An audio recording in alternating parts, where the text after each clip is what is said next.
first we're going to be doing a repair to my Bucksaw, and by showing this I'm kind of showing the process of building one of these to begin with.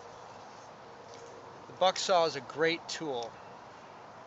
This tensioning rod is made of red oak because this gets under a lot of strain as you tighten the blade like so. Birch,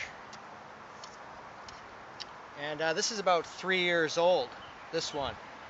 What we're going to be doing today is, in this cross section, I'm going to put a piece of this black locust and off this piece that I had drying in the woods. Black locust is the hardest wood in this area. It's naturalized from the Allegheny Mountains. It does grow along the coast, and the blooms are quite beautiful in the summer.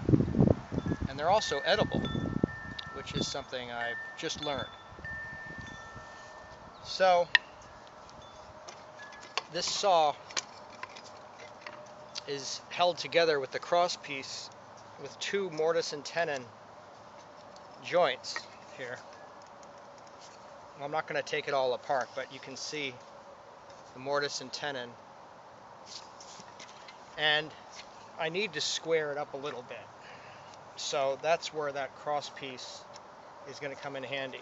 You can see that the notches have already been created. And actually I lost the first piece. But black locust or red oak would be a great wood for that, because that's going to be under a lot of tension. My favorite tools, I batten with this. This is my red oak batten. It's got a lot of heft to it. My Ontario military style machete with the thick blade is my favorite knife for bushcrafting. And today I'm using my Opinel. Usually I use my Mora, but I'm going to see how the Opinel holds up.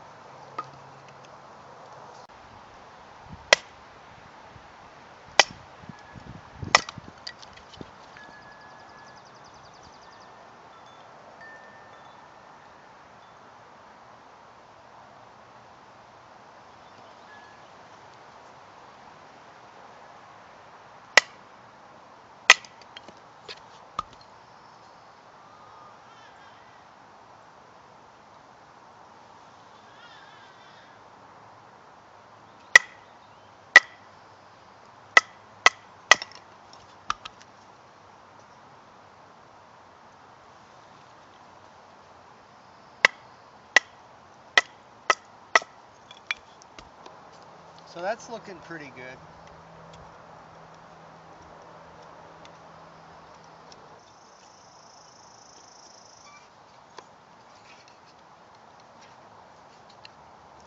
You can see where this is going, right?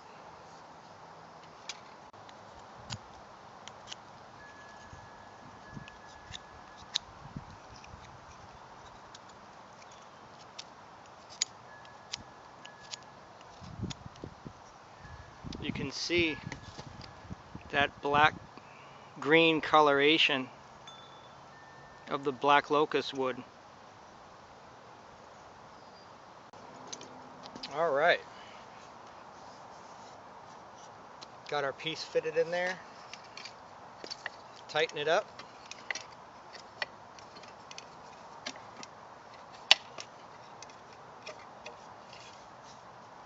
Much better.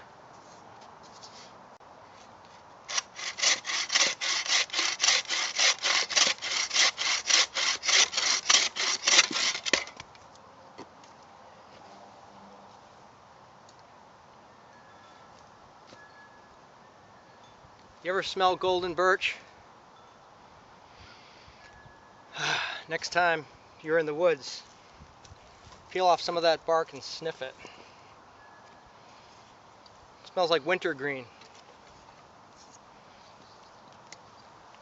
This is another tool that I made using the exact same methods I showed here today. With my batten, my Ontario, and to fine carve it I used my Mora. But this is an axe head that I found metal detecting about a foot underground. I'd say it's from the turn of the century, maybe the 30s, because I found a lot of coins and farm implements in that same age range in the same area. The handle is made out of red oak.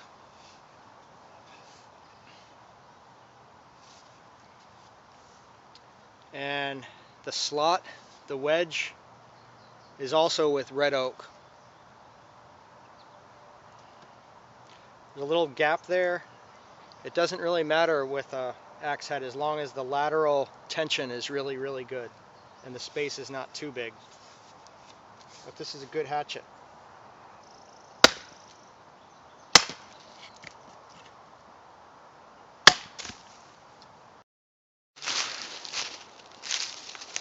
When you start playing around with wood, different types of wood, you begin to feel the different characteristics. This wood's in here is filled with predominantly red oak and red maple. Red maple is a very relatively soft hardwood. It's not as desirable to work with, in my opinion, as red oak, which is stringy, heavy, and strong, or golden birch, yellow birch, which is just a beautiful, light, strong wood. You can see here, hemlock and white pine. Yellow birch is one of my favorites. There it is. Just leafing out. Just leafing out. So yeah, if you're just starting off with this bushcrafting, woodworking kind of thing, when I started off, I went through the woods and I took cuttings of different types of woods, from pine to hemlock, the maples, birches, black cherry. Just put like a tape label on the back of the pieces just to become familiar with them. That axe handle I showed you was made from a piece of red oak, just like this.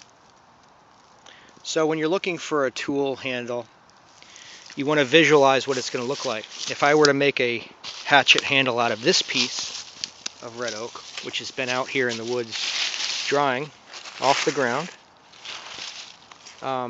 for probably going on 18 months now, I would probably look at this area right in here with that curve, if I wanted a curve to my axe handle. Golden birch, really nice piece there. It'll be good for something. Golden birch.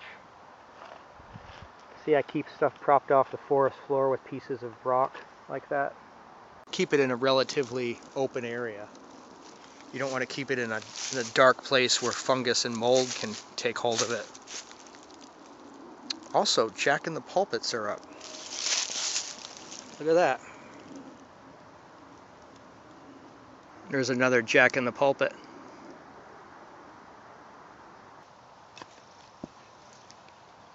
I hope through this video you get some ideas for your own making bushcraft tools. It's a lot of fun. It's really satisfying to work with the materials you find in the woods. And thanks a lot for watching.